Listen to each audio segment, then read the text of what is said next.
Bonjour. L'équipe de Polygone vous remercie tout d'abord d'accepter cette invitation pour s'entretenir avec nous sur votre programme en tant que candidat à la présidence de la région Auvergne-Rhône-Alpes.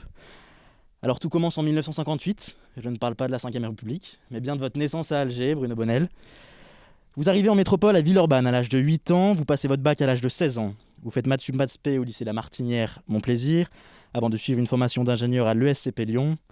Puis vous rejoignez la capitale, étudier l'économie à Paris-Dauphine après votre service militaire.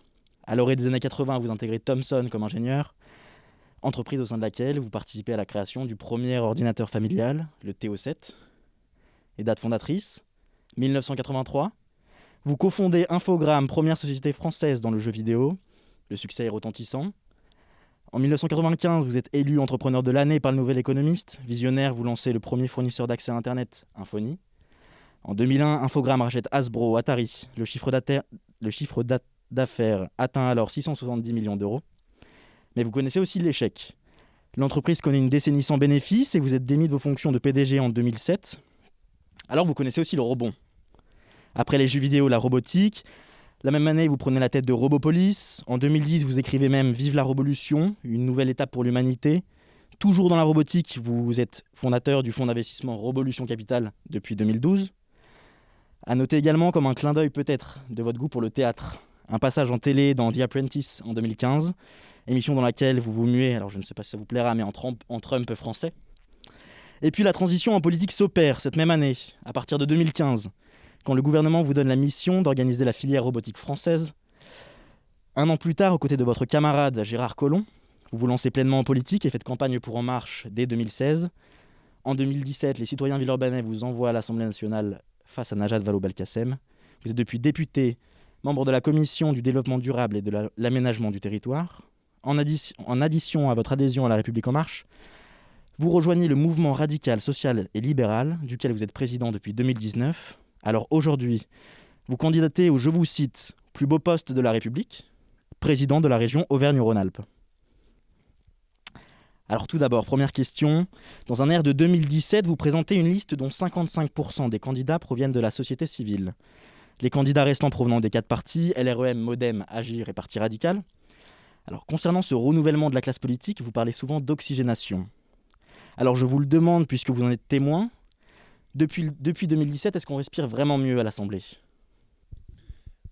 Je crois que c'est ce qu'on laissera comme héritage essentiel de cette mandature.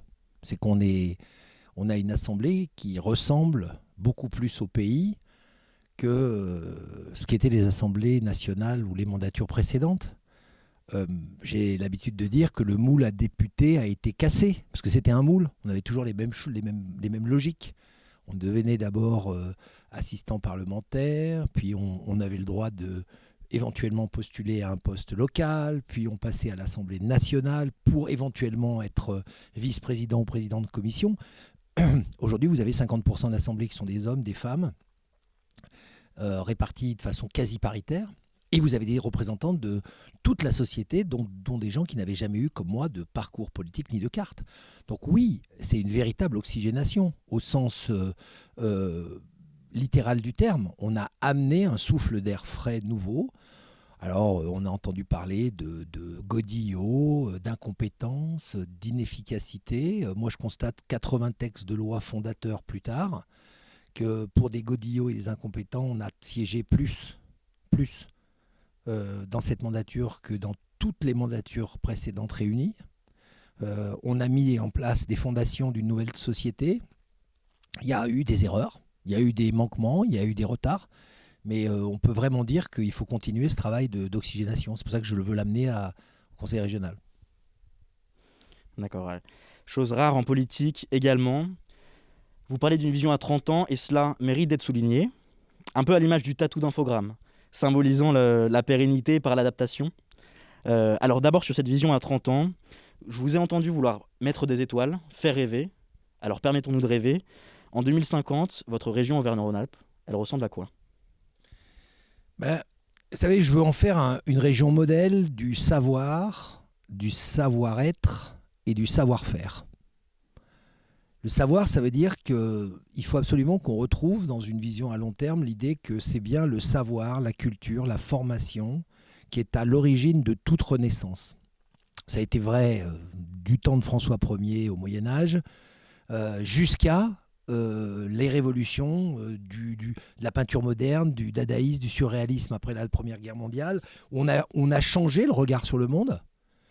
Et jusqu'à le jazz, le rock'n'roll et les mouvements hippies de libération qui ont changé le regard sur la société après la deuxième. Et il faut bien comprendre que le traumatisme qu'on vient de vivre, il est profond dans la société. La Covid a été un accélérateur révélant toutes les failles d'un système qui réduisait l'homme à son aspect productiviste. On n'était plus un être social, on a été traité depuis 40 ans en être économique. Alors oui, il y a eu des aménagements sociétaux à la marge, certains beaux symboles. On citait la peine de mort, l'IVG, très important. Mais fondamentalement, on a continué à être basé sur ce livre, Le Capital, qui a été écrit au XIXe siècle. Et il y avait ceux qui étaient pour, ceux qui étaient contre, les libéraux, les socialistes. Et on est resté dans une espèce de radicalité de l'homme qui se réduit à sa capacité à générer de l'argent et à l'utiliser. Donc une société de consumérisme dont on a vu les limites. Enfin, je ne sais pas vous, mais moi, après la phase Covid, ce qui me reste, c'est que j'ai plus du tout envie de surconsommer.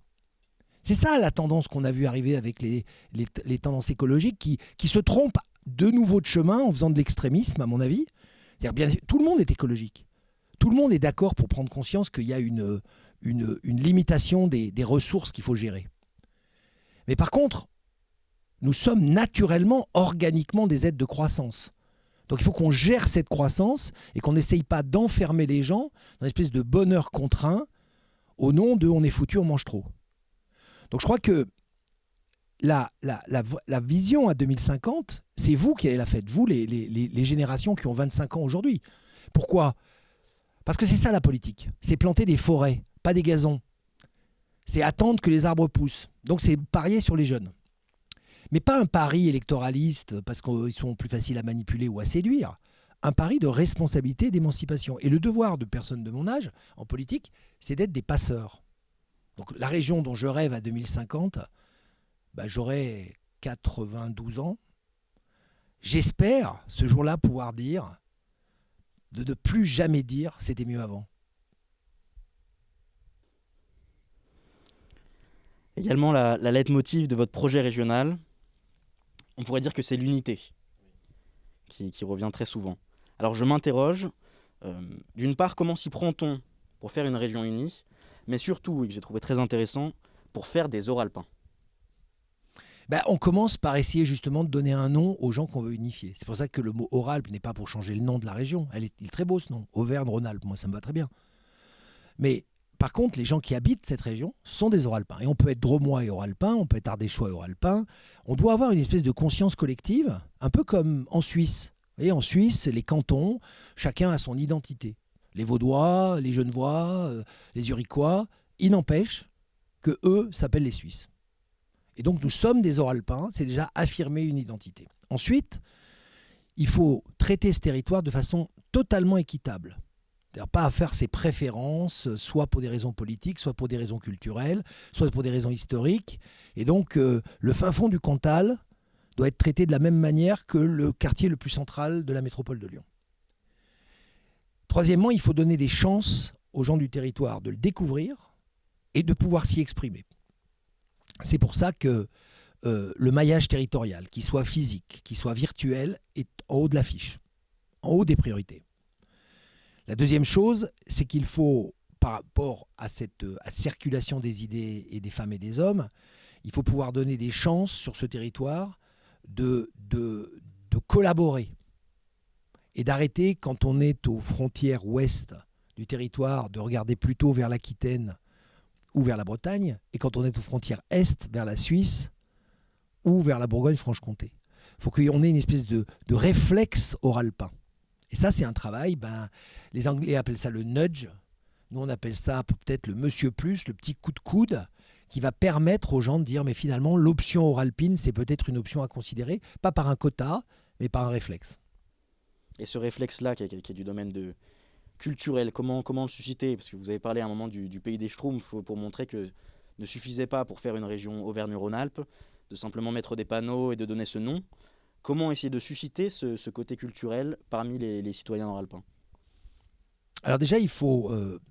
vous parlez, c'est bien ce côté culturel, j'aime bien, parce que comme je vous l'ai dit, la culture, le savoir va être important, et on va notamment décider que la première vice-présidence de notre gouvernance de région, ça sera la vice-présidence du savoir, qui regroupe donc savoir, culture, formation, éducation, sport. Et donc ça veut dire que concrètement, on va investir dans la création artistique. Tout comme on le fait dans le cinéma, on va le faire dans le théâtre, dans la danse, dans la musique, dans l'art plastique, de tous les territoires. Et ensuite, on va les faire tourner sur le territoire. Donc on va montrer la créativité de ce territoire. Parce que c'est souvent de l'intuition artistique que naît le développement économique. On l'a vu dans de très nombreux cas. Alors la version moderne de ça, c'est ce qu'on appelle le design industriel. C'est-à-dire qu'on part d'une intuition soit de trait, soit d'usage, et on en fait un produit. Et l'innovation émerge. Donc il faut créer cette dynamique, ce mélange des genres, où effectivement une pièce d'opéra créée à Clermont-Ferrand, cofinancée par la région, puisse être posée à Saint-Étienne, à Chambéry, à Vichy, ou que sais-je, dans des lieux qui seront soit des lieux adaptés, il y a des opéras sur tout le territoire, ou soit des lieux qui seront créés pour l'occasion. Mais, donc ça c'est la première chose. La deuxième chose, c'est que ce sentiment, il vient aussi sur le temps long. Et si on a effectivement, comme nous l'avons prévu, proposé le service national universel à tous les jeunes de la classe d'âge de 16 ans, c'est pour que ces jeunes, dans le territoire, se rencontrent, se mélangent. Que quelqu'un de l'Allier qui n'est jamais venu en Haute-Savoie, finalement, se fasse des amis savoyards. Que quelqu'un qui est du nord de la Drôme aille rencontrer des gens du sud de l'Ardèche ou de la Loire. Et ce mélange-là, sur le temps long, il brasse les populations. Et en les brassant, eh bien finalement, on a un réflexe de dire tiens, oui, je connais quelqu'un dans la Loire, tiens, je connais quelqu'un dans l'Ardèche qui fait ci, qui fait ça. Et on arrête de parler en termes, encore une fois, d'économique, de préférence, d'obligation, de coercitif. Il faut faire une région de la confiance et de l'incitatif. Pour cette région, vous avez aussi la volonté d'organiser dans chaque territoire une réflexion globale sur la région en 2050. Alors c'est encore un projet fondé sur la démocratie participative. Pourquoi ? Pourquoi, au vu du grand débat national, de la Convention climat, s'accrocher à ce genre de processus ? Est-ce que l'on restera dans des formes de démocratie consultative où le citoyen parle mais ne décide pas ? Ou bien vous engagerez-vous, ou bien vous engagez-vous à mettre en œuvre les réflexions qui en seront issues ? Vous savez, on ne passe pas d'une stricte démocratie représentative à une totale démocratie participative du jour au lendemain. Il y a un processus, il y a une éducation de tout un territoire. Et ça commence par les jeunes.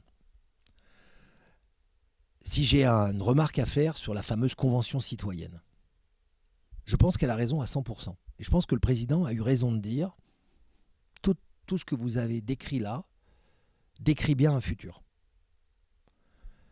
Par contre, la pression de l'urgence qui a été mise ensuite dessus a fait qu'un certain nombre de gens ont été frustrés parce qu'ils ont dit « Ah, mais vous n'avez pas satisfait telle ou telle demande ». Et la loi climat et résilience qui en est sortie est une loi appauvrie par rapport aux propositions initiales. Parce qu'elle n'est qu'une étape. Donc quand vous me posez la question comme ça, j'ai envie de vous dire, ni l'un ni l'autre, bien au contraire, ni consultatif, ni participatif. C'est un projet collaboratif dans lequel d'ailleurs je vous annonce que j'ai l'intention d'exiger que 20% des jeunes participent à ce type de réunion, quel que soit le sujet, transport, formation, éducation, ça pourrait les concerner, mais également d'autres sujets, pourquoi pas tourisme, pourquoi pas énergie, que 20% des gens qui sont dans cette consultation soient des jeunes, parce qu'on prépare un avenir à 30 ans, donc ils doivent dire ce qu'ils pensent. Et j'espère qu'ils auront les idées les plus farfelues ou les plus construites, en fonction des personnes. On va tirer de ça des lignes de force et des objectifs. Et ces objectifs vont être mis en place dans le cadre de plans de mandat. Donc ni il faut considérer que ce sont des chambres qui décident ce qu'on va faire dans l'urgence, ni il faut considérer qu'on les consulte juste pour la gaudriole. Elles vont définir les objectifs. Donc je dirais qu'entre démocratie participative et démocratie consultative, inventons la démocratie objective, en étant réaliste par rapport aux moyens que nous avons, aux technologies que nous connaissons et aux ambitions qu'on peut définir ensemble. Et là, une autre question également sur ce sujet-là. Est-ce que la discussion en soi ne serait peut-être même pas plus importante, selon vous, que le fait d'arriver à des propositions? Est-ce que le simple fait d'avoir une réunion de personnes ne construit pas quelque chose qui est indépendant presque de ce qui est dit? Alors pour ça, il y a une autre enceinte que je voudrais annoncer ici, c'est un conseil régional de la jeunesse. Alors là, l'idée est totalement différente. Je vais d'ailleurs l'appeler probablement le conseil régional de l'utopie. C'est-à-dire que là, il faut partir dans ce qu'on appelle en recherche le blue sky. C'est-à-dire, tout est possible. On n'a pas de limite. C'est un no limit. C'est une réflexion no limit sur la région. Et qui permet de faire émerger des idées nouvelles. On le fait souvent dans des entreprises, quand on fait de la recherche-développement, on se dit, bon allez, qu'est-ce qu'on pourrait imaginer? Là, ça serait dans le cadre d'un corps social pour s'extraire justement du quotidien, pour se projeter dans une région d'avenir, même lointain, et se mettre à imaginer la situation sur plein de plans de la région. Et là, on ferait intervenir des experts qui ne sont pas des gens qui sont chargés de faire de la projection, mais des gens qui sont chargés de vous dire, c'est dans tel domaine, ben voilà ce qui se passe. Et à votre avis, qu'est-ce qu'on pourrait en faire? Et ce travail de recherche de société, il est indispensable pour redonner un sens et une fraîcheur politique à long terme. Donc moi, je les distingue bien. Il y a bien des réunions pour organiser les plans de mandat en fonction d'objectifs, dans lesquels on fera participer des citoyens. Et puis il y a des réunions, comme vous venez de le décrire, qui sont des réunions où le débat est ouvert, pour vraiment plus là travailler sur la sensibilité, reconsidérer justement la manière d'approcher. Je vous donne un exemple très simple. On ne vit plus dans les villages de moyenne montagne. Ça ne concerne pas beaucoup Lyon, mais c'est essentiel pour ces villages. Ils vivent 4 à 5 mois par an et on dit aujourd'hui, c'est pas grave, on va faire du tourisme 4 saisons. Ça, c'est d'accord. C'est déjà signé, ça. On le sait qu'on fera du tourisme maintenant en montagne, en été, en hiver. Ma vraie réflexion, c'est comment je réattire des jeunes couples, des enfants, à vivre en moyenne montagne et avoir la même qualité de vie, les mêmes accès à la science, les mêmes accès à la formation, les mêmes accès à la médecine, pour ces gens-là, que les gens qui habitent dans la métropole de Lyon. Parce que c'est quelque chose sur lequel les gens ne reviendront pas en arrière.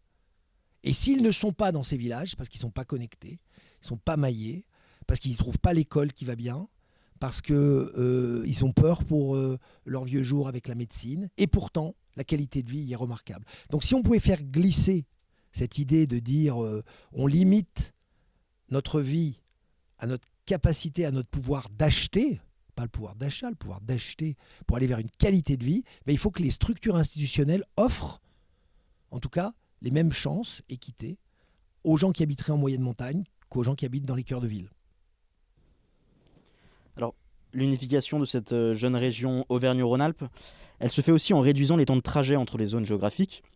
Et je pense notamment à votre projet de nouvel axe ferroviaire entre Lyon et Clermont. Est-ce que vous pouvez nous détailler cette proposition ? Cette proposition, elle est d'abord essentielle. On doit créer un cordon ombilical, une artère principale entre les deux anciennes capitales des deux anciennes régions, que sont Clermont et Lyon. Et là, il y a plusieurs solutions, mais la solution qui paraît quand même la plus intéressante, c'est de relier, de refaire une ligne entre Saint-Étienne et Thiers, qui est une ligne abîmée, et avec comme bain, comme point pivot. Et là, on nous dit que ça coûte 50 millions, il y a 50 km à faire, c'est 1 million de kilomètres, ça coûte 50 millions. Et moi, je réponds toujours, il n'y a pas de petite ligne, il n'y a que des grands projets. Donc la question, elle n'est pas de savoir si on doit regarder le compteur du chiffre. Alors on dit oui, mais regardez, ça n'a pas de sens qu'il n'y a que 30 personnes par jour qui font cette ligne. Oui, il y a 30 personnes par jour parce que ça va 2 fois plus vite d'y aller en voiture, aujourd'hui. C'est une réalité. Donc on remplit vaguement un bus pour les gens qui n'ont pas l'autorisation et puis on se contente de ça. Ça, c'est une vision technocratique du problème. La vision de développement du problème, la vision entrepreneuriale du problème, c'est que si on régénérait cet axe, on aurait beaucoup plus de communication. Ce 30 deviendrait 300, 3000, 30 000. Et donc, à un moment donné, on fait véritablement un pont entre Auvergne, Rhône Et de l'autre côté, parce qu'il faudra réfléchir à l'autre côté, avec un axe sur Grenoble, Rhône et Alpes. Et ça, je pense que ce cordon ombilical, il est essentiel. Il faut souvent, pour vous faire une comparaison, je dis toujours à la réponse budgétaire, je dis toujours combien a coûté la Tour Eiffel. Alors les gens sont un peu surpris de ma question, et en fait parce que le lendemain de sa construction, il y avait déjà des débats sur savoir comment on allait revendre la ferraille après le salon universel. Parce que les économistes avaient dit, comme ça coûtera que le coût de la construction, puisque le coût du matériau, on va le récupérer quand on va vendre la ferraille.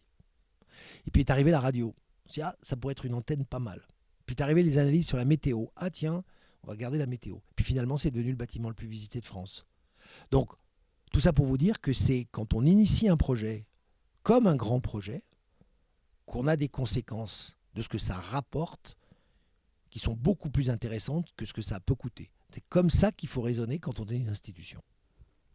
C'est très intéressant ce que vous dites parce qu'on peut avoir l'impression, que ce soit du parti En Marche, mais plus globalement des institutions, qu'elles poursuivent le phénomène de métropolisation, c'est-à-dire un archipel urbain avec des métropoles compétitives qui vont récolter les fruits de la croissance issus de la mondialisation, et d'un autre côté, des territoires environnants qui leur sont subordonnés, parfois enclavés, et qui ne bénéficient pas, là encore on pourrait dire, du ruissellement. Donc on peut vraiment avoir le sentiment que la politique est concentrée sur les métropoles, leurs interactions, plutôt qu'intégrer et encourager des tissus de petites et moyennes villes, dont on sait que les relations de confiance, de solidarité et de proximité sont des forces et des opportunités de développement et de croissance. Alors ma question pour vous, Bruno Bonnel, qui êtes membre de la commission du développement durable, mais surtout de l'aménagement du territoire, pour ces espaces périphériques au pôle mondialisé, quelle politique d'aménagement et de développement ? Vous savez, les mots ruissellement, métropolisation, on les appellera bientôt saut 20e. Saut 20e, ça veut dire que c'est plus des mots du siècle, c'est des mots du siècle dernier, voire peut-être même de celui d'avant. Pourquoi je dis ça ? Parce que tout a changé. On l'a vu, on en a eu un exemple, on l'intuitait lors de pas mal de mouvements politiques globaux, de gens qui commençaient à dire on va quitter Paris, on veut aller ailleurs. Mais là, la Covid a signé la mort de ces théories du ruissellement et de la métropolisation. L'heure des sous-préfectures est venue. Ça veut dire qu'au contraire, aujourd'hui, les gens vous disent, si nous avons les moyens de transport, de télécommunication, les moyens sur place d'éducation et de santé pour nos enfants, mais on préfère vivre dans une ville de 20 à 50 000 habitants, voire moins, voire dans un village, plutôt que de vivre dans une métropole de 2 millions de personnes. Ça veut dire que ce n'est pas le politique qui va initier des politiques pour démétropoliser. C'est les individus qui, naturellement, vont exiger du politique qui mettent en place des moyens pour le faire. Donc les moyens, je viens de vous les donner. Meilleur maillage du territoire sur le plan des transports, et notamment des transports pratiques en commun, que ça soit des trains, des métros, des bus, qu'on veut, mais qu'on se simplifie la vie dans des vitesses acceptables. Donc c'est-à-dire, en gros, on peut être à une demi-heure de rien, on n'a pas le droit d'être à une heure de tout. Ou l'inverse, comme vous voulez. Hein, l'heure est probablement, l'heure et demie est probablement la zone physique. Virtuelle, elle est instantanée. Donc ça veut dire qu'on peut très bien passer 2 jours par semaine chez soi, 3 jours par semaine chez soi à travailler à distance, et passer 2 jours par semaine sur site si on en a besoin. Et donc ça veut dire que ça va réveiller toute une nouvelle économie dans les métropoles ou dans les villes.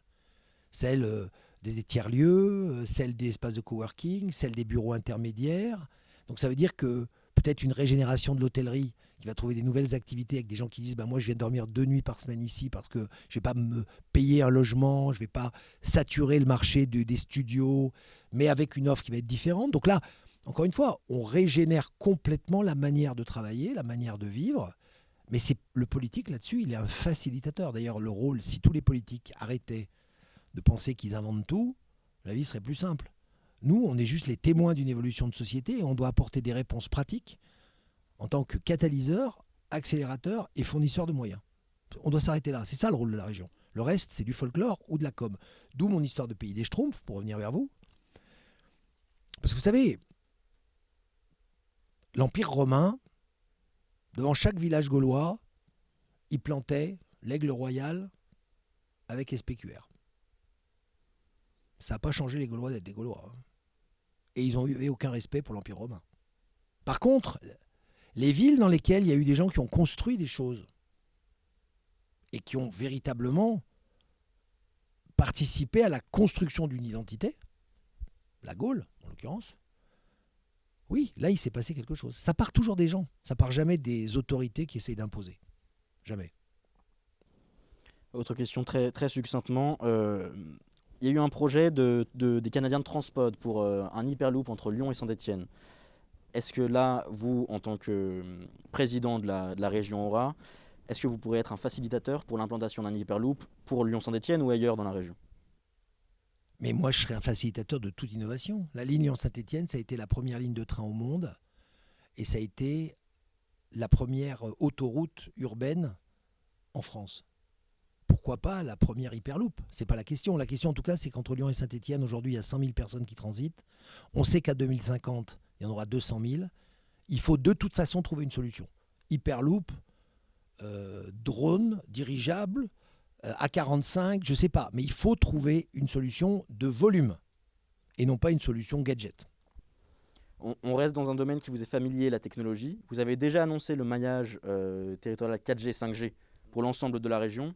Est-ce qu'on peut anticiper d'autres projets de nature technologique? Et notamment le soutien aux entreprises à leur automatisation. Parce que ce qui va se passer sur un plan strictement économique, c'est que là, on va avoir un effet d'aubaine pendant 2 ans, où la Covid ayant épuisé des stocks, des matières premières, choses comme ça, pendant 2 ans, les entreprises, ça va plutôt bien aller. Aujourd'hui, on entend dire, on a du boulot, mais c'est un boulot de rattrapage, d'un décalage.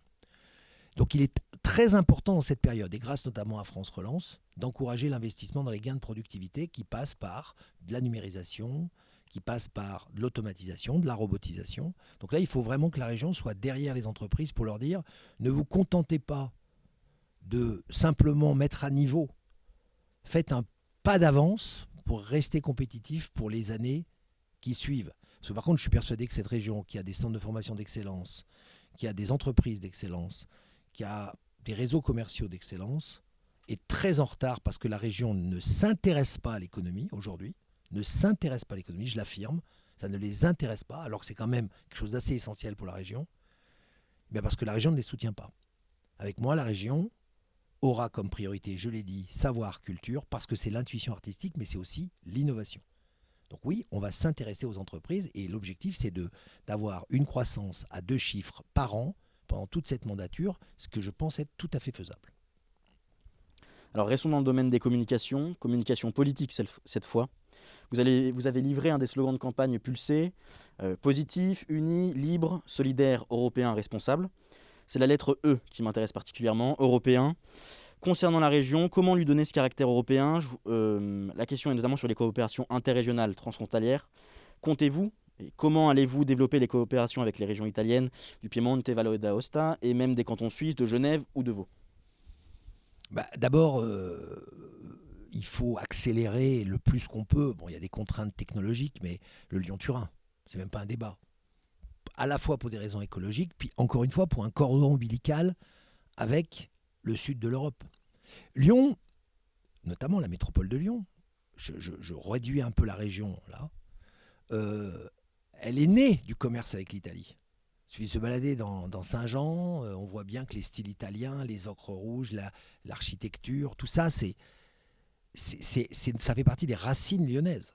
Et donc, le Lyon-Turin est une évidence de développement pour demain, à la fois pour des raisons historiques et puis pour des raisons logiques de marché. La deuxième chose, c'est que nos voisins suisses, notamment, il faut faire quand même un deal équilibré.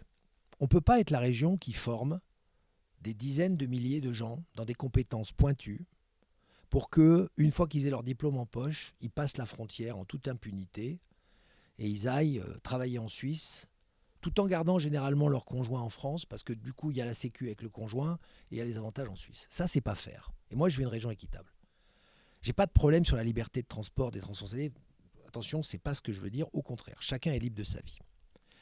Par contre, encourager la Suisse à participer au financement des formations sur la région, ça me paraîtrait relativement équitable, compte tenu du volume de personnes qui choisissent délibérément d'aller en Suisse ensuite.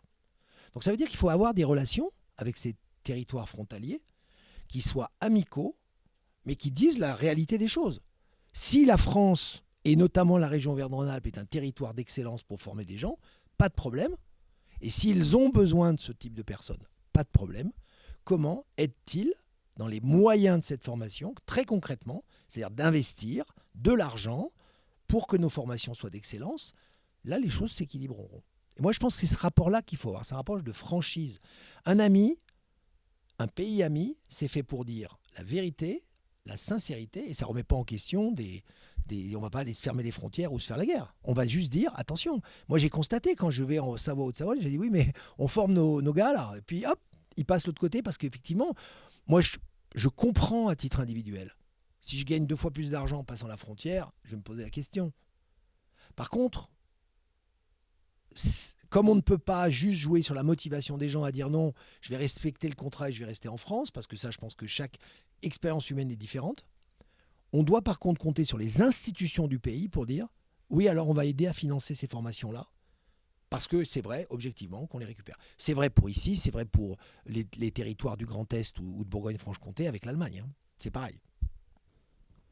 Qui sont peut-être déjà plus développés pour le Grand Est, très développés avec le bas de Württemberg notamment. Évidemment, alors juste pour vous dire sur l'Europe, vous avez raison de me rappeler ça, on a des régions sœurs avec lesquelles il faut qu'on collabore de façon beaucoup plus importante. Et notamment, il faut qu'on fasse une espèce de Erasmus régional dans lequel il faut qu'on ait un flux beaucoup plus important d'étudiants entre ces régions et la nôtre. Alors si on parle des étudiants, un autre grand dispositif de votre projet, vous en avez déjà parlé, c'est le Service national universel régional pour tout jeune de 16 ans en Auvergne-Rhône-Alpes. Donc vous avez dit, la forme est à discuter avec les jeunes. Nous sommes là.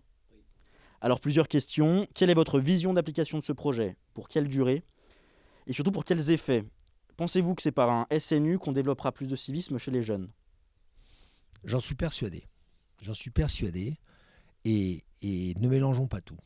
Moi, j'ai une idée, mais je veux en discuter. Vous venez de le dire. Je veux qu'elle soit co-construite. Mais je vais en donner surtout la finalité. La finalité, c'est que les jeunes de notre territoire expérimentent sur notre territoire des rencontres, peut-être parfois des mentors ou des mentorats qui leur permettent de découvrir que leurs capacités sont largement supérieures à ce qu'ils peuvent avoir dans leur quotidien. Un jeune qui habite le cœur de centre-ville, s'il passe 15 jours, 3 semaines dans l'Allier avec des vaches et des moutons, au début il va être probablement choqué, en tout cas c'est ce que la télé-réalité des vacances à la ferme peut lui montrer. Puis dans la réalité il peut peut-être trouver une vocation et décider de suivre une filière de lycée agricole ou de lycée sur la transition écologique. A l'inverse, un jeune de la campagne qui découvre la ville peut découvrir une vocation pour d'autres choses, l'architecture, que sais-je, etc. Donc déjà, l'objectif de ce service national universel, il est de faire lien entre des jeunes d'ailleurs, de différents territoires. Deuxièmement, d'ouvrir les yeux. Et donc, à côté, il y a tout le phénomène d'orientation qu'il faut concentrer à ce moment-là. Parce que 16 ans, c'est un moment où on peut faire des choix, ou en tout cas, on peut ouvrir ses choix. Ensuite, il y a un problème de santé publique. C'est un moment important sur la prévention. Et moi, je crois que c'est un moment où il faut vraiment qu'on ait un dialogue qui devra être poursuivi dans les collèges, à l'université ou dans les lycées ultérieurement. Mais un dialogue sur la prévention, addiction, drogue, alcool, maladies sexuellement transmissibles, qui sont un vrai souci également, il ne faut pas les oublier. Écran éventuellement. Prévention sur le respect dû à la jeune fille, savoir que ce ne sont ni des bombasses ni des connasses, c'est-à-dire que ce n'est pas l'alternative, ce sont des êtres doués de raison, de façon surprenante pour pas mal de gens, qui aussi ont droit d'une liberté, de s'habiller, de s'exprimer, de marcher dans la rue sans être sifflé. Et donc, de faire changer la perception du monde pour un certain nombre de jeunes. C'est ça les objectifs. Pas de l'imposer, de faire exactement le contraire. Et d'où le civisme, qu'est-ce que c'est? C'est apprendre à vivre ensemble. Et arrêter de caricaturer la relation à l'autre. Notamment le mot « tu m'as manqué de respect ». Qu'est-ce que ça signifie dans la tête d'un jeune de 15 ans de banlieue? Et qu'est-ce que ça signifie dans la réalité aujourd'hui? Le mot respect. Est-ce que c'est tu m'as mal regardé? Est-ce que c'est t'as dit du mal de moi? Est-ce que c'est tu ne respectes pas mon autorité? Bon, ben ça, c'est ces codes-là qu'il faut déprogrammer dans la tête des gens. Parce que le respect, c'est tout simplement l'acceptation de l'autre. Et on ne doit pas manquer de respect dans une société. Donc ce n'est pas l'idée de faire de la moralité ou du militaire. C'est vraiment l'idée de faire du sociétal. Puis après, il y a évidemment d'autres choses dans ce SNU qui pourraient être vues, c'est les décrocheurs, comprendre pourquoi, peut-être leur donner des pistes de réflexion personnelle. Là, à l'inverse, les fameux hauts potentiels, hein, les enfants qui sont dits précoces, qu'est-ce qu'on peut faire avec cette génération également? Donc c'est-à-dire que c'est un moment un peu unique dans lequel on va s'occuper, l'institution va s'occuper, va décharger les parents pendant un moment, non pas de l'éducation, mais de l'information, du conseil, et j'insiste sur l'idée que ce ne sera pas obligatoire, mais tellement incitatif que j'espère que spontanément les jeunes viendront. Si je comprends bien, il y a à peu près deux visions. Une première vision où ce serait plus sur du mentorat et une seconde où c'est plus une vie en communauté. Oui, absolument. Alors l'idée, ça serait d'organiser sur 3 à 6 mois. Les expérimentations aujourd'hui sont multiples, hein, mais en gros, aujourd'hui, c'est 15 jours de vie en communauté, 15 jours de suivi en local sous forme de cours, ou j'appelle ça cours, enfin de séances de formation, et puis 3 à 6 mois sur base de volontariat dans un service dit civique, c'est-à-dire association, EHPAD, etc. Et ben, l'idée, c'est de prendre ces expérimentations et de travailler ensemble à un format qui va bouger d'ailleurs, hein, on va l'adapter, mais un format qui soit un peu dans cet esprit, mais qui effectivement engage les jeunes pour une période de 6 mois. À mon avis, c'est l'objectif. Soit de façon collective et pérenne, type un stage de 15 jours ensemble, où on vit ensemble et on vit en communauté, soit perlé au cours d'une scolarité ou de vacances. Alors toujours en lien avec la jeunesse, ce qui concerne l'insertion professionnelle, on peut penser notamment aux carences que peuvent avoir les établissements d'enseignement supérieur avec les liens avec les entreprises. Est-ce que vous comptez participer à la formation ou la reformation ou le renfort d'un maillage entreprise-université plus dense? Il est indispensable, là-dessus il faut arrêter d'être idéologiste, hein, ou idéologue, pardon. Cette idée qu'il y a une séparation stricte entre l'université et le privé, d'ailleurs heureusement de moins en moins vrai, il faut totalement l'abandonner. Et effectivement, ce maillage doit être important. Il faut que les entreprises puissent rentrer à l'université, non pas pour faire du lobby ou pour faire je ne sais quelle manipulation de cerveau, mais pour faire de la présentation, pour expliquer qui elles sont et accélérer les rapports entre les étudiants qui vont terminer pour aller chercher de l'emploi et les entreprises qui sont à la recherche d'étudiants. Parce que finalement, les salons étudiants, etc., c'est une manière un peu légère de faire la même chose. Et ça, il faut que ça devienne beaucoup plus fluide. Il faut qu'on passe le salon en temps réel, c'est-à-dire en permanence. Il faut qu'on arrête de dire « Ah, il y a les 2 jours du salon étudiant, alors tout s'arrête et je vais aller en enfilade comme ça dans les box. » Non, il faut qu'on arrive... la construction d'une vie, ça se fait aussi par le hasard des rencontres. C'est un peu anthropique. C'est pas forcément...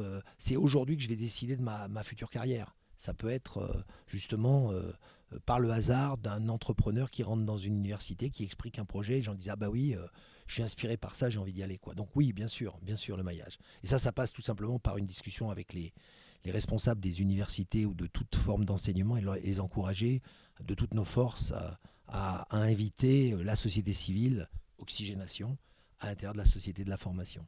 D'accord. Vous avez un autre projet qui est un soutien aux auxiliaires de vie sociale pour obtenir une rémunération à la hauteur du SMIC, développer leur formation et permettre de poursuivre de nouvelles perspectives de carrière. Alors ça existe déjà dans des formes analogues pour les aides-soignants, les auxiliaires de puériculture et les ambulanciers. Est-ce que vous pourriez nous détailler cette proposition? Est-ce qu'elle est exactement analogue ou alors est-ce qu'il y a des spécificités? Alors vous savez, les 3 métiers que vous venez de proposer, dans la catégorie française, ils s'appellent des métiers du sanitaire. Pas de chance pour les auxiliaires de vie sociale, pas de chance pour les accompagnements d'élèves en situation de handicap, pas de chance pour les animateurs périscolaires. Ceux-là, ils sont dans la catégorie du social. Et en France, pour une raison très complexe, il y a un mur de briques, pas un mur de Chine, mais c'est plus haut que ça, entre le sanitaire et le social. Comme s'il y avait des fonctions nobles, aide-soignante, c'est noble, auxiliaire de vie sociale, qui fait exactement le même travail. Alors, si les aides-soignantes m'écoutent, elles vont dire, c'est pas vrai, on a fait une formation. Je respecte totalement ce qu'elles font. Je dis simplement dans le quotidien de leur travail, c'est-à-dire s'occuper d'une personne qui en a besoin. C'est ça un travail. C'est la mission qu'on a. C'est s'occuper d'une personne qu'on a besoin, d'autres qui en a besoin. Elles font le même travail. Pourquoi les AVS, les auxiliaires de vie sociale, qui vont à la maison, qui évitent que des personnes âgées aillent en institution, où elles seront soignées par des aides-soignantes? Pourquoi ces personnes qui remplissent une fonction de métier de lien essentiel n'ont pas droit à des formations, ou en tout cas, elles peuvent avoir droit à des formations, mais elles doivent les payer, ont des rémunérations très inégales et en moyenne inférieures au SMIC, et n'ont pas de perspective de carrière et d'évolution, notamment de basculer éventuellement dans le sanitaire après avoir fait une carrière dans le social, en valorisation d'acquis d'expérience par exemple, en VAE. Ça, je trouve que c'est une injustice. Et la région, nous voulons abonder auprès des associations et des entreprises qui s'occupent de ces gens-là. C'est-à-dire qu'on ne va pas se substituer, on ne va pas faire des chèques aux auxiliaires de vie sociale, mais on va abonder auprès des associations pour garantir que ces personnes aient un salaire décent, au minimum le SMIC pour un temps plein, pour financer gratuitement des formations pour qu'elles évoluent dans leur carrière. Et on va travailler sur un autre front avec, cette fois-ci, l'État, pour pouvoir donner à ces gens l'accès par VAE à des métiers du sanitaire. C'est ça l'objectif. Et je vous dirai la même chose pour les AESH, les accompagnants d'élèves en situation de handicap, ou pour les animateurs périscolaires, parce qu'un animateur périscolaire, c'est un lien de main essentiel s'il a du métier, dans les quartiers, en médiation dans les lycées, pour la prévention. Donc ces gens-là ont une utilité fondamentale. On a un besoin, pour info, auxiliaire de vie sociale, sur notre territoire à 2050, 250 000 personnes à former. 250 000 personnes. Parce que le vieillissement de la population, c'est aussi important que la transition écologique. Alors, dans l'économie, on en parle beaucoup en ce moment. Le plan de relance. Alors, à la région, quel plan de relance pour relancer l'économie dans votre premier mois de mandat, puis dans votre première année? Alors, pour relancer l'économie dans ce qu'on appelle les 30 jours chez nous, c'est donner un chèque de 50 € à tous les foyers oralpins. Pourquoi ? Parce que c'est une espèce de relance de la consommation dans les domaines du loisir, de l'hébergement, de la restauration. Ça se fera d'une façon très simple, déclarative. C'est-à-dire en gros l'engagement de dire je dépenserai cet argent dans le loisir, dans la restauration ou dans l'hébergement dans ma région suffira à avoir ce chèque. On n'ira pas plus loin. Il y aura des tricheurs, pas grave. L'important, c'est que la région reprenne confiance dans l'idée de dire cet argent. Ça veut dire que l'argent, il ne va pas disparaître de la région. C'est-à-dire qu'on va donner, ça fait 100 millions d'euros, le budget total. On va donner 100 millions d'euros à des particuliers qui vont les réinjecter immédiatement dans le tourisme, dans l'hébergement local. Ensuite, sur les plans à long terme, on a 40% de ce plan de relance qui doit être dédié à la transition énergétique et écologique. Une des originalités de notre proposition, qui est un peu technique mais qui est importante, c'est qu'on veut utiliser une partie de cet argent pour faire ce qu'on appelle la dépollution des sols. Au moment de la désindustrialisation de notre territoire, et Dieu sait si nous avons beaucoup de friches industrielles, il y a beaucoup de pollution qui est restée dans les sols et qui interdisent aujourd'hui, pour des raisons économiques, de les utiliser. C'est pour ça qu'on consomme de la terre arable, de la terre des agriculteurs à côté. On crée un centre commercial en périphérie des villes sur des anciennes terres arables parce qu'on ne peut pas, pour des raisons économiques, le créer sur une ancienne friche industrielle. La région a décidé de mettre 250 millions d'euros dans le domaine, dans un fonds de dépollution, afin d'éviter, encore une fois, de consommer de la terre arable. C'est une autre forme de transition écologique. Arrêtons l'artificialisation des sols, dépolluons les sols qui en ont besoin. Enfin, d'une façon plus globale, il faut faire, ce qui est d'ailleurs déjà fait, mais pas par la région, mais par l'État, c'est que France Relance, c'est véritablement pour les innovations et, comme je disais tout à l'heure, pour les gains de productivité. D'accord, alors vous en avez déjà parlé, mais c'est véritablement le combat qu'on attend des politiques, voire même de l'humain au XXIe, l'écologie. Vous parlez même pas de transition écologique, vous parlez de transition de société. Est-ce qu'il y a d'autres dispositifs qui seront mis en place en plus de la dépollution des sols ? Alors sur le mandat, on a calibré à peu près à 2 milliards, dont 1 sur les transports, parce que les modes doux, les transports, ça c'est important. Mais vous savez, ces chiffres, par rapport aux enjeux, sont encore ridicules.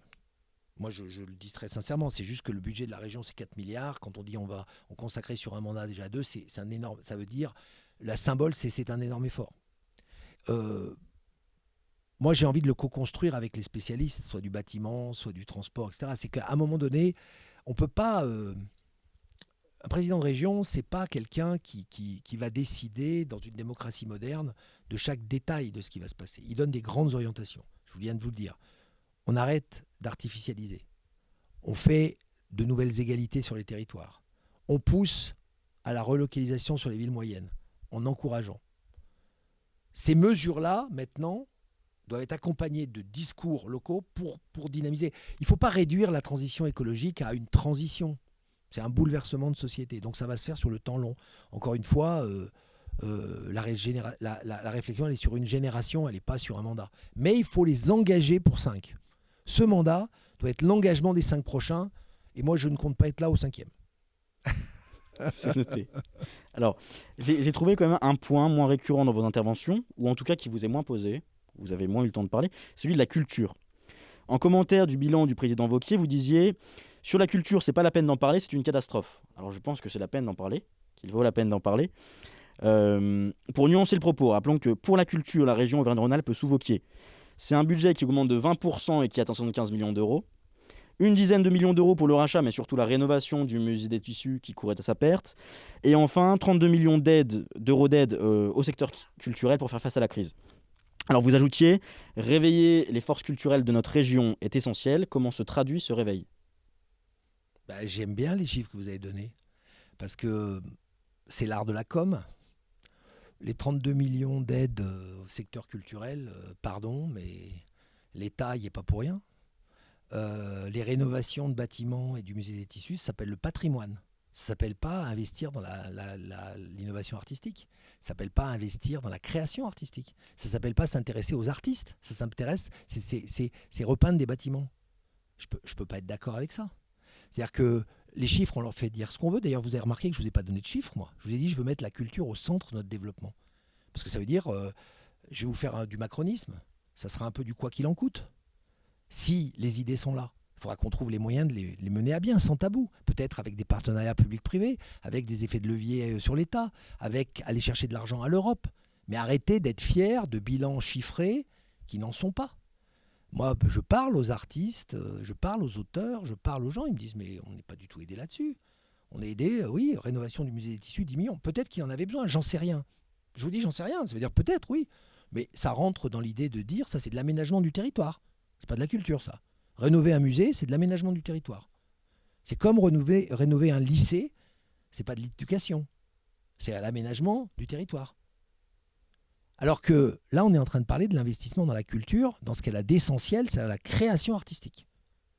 Et donc moi, j'ai l'intention de mettre de l'argent significatif, on a chiffré ça autour de 30 à 40 millions d'euros par mandat, dans la création artistique.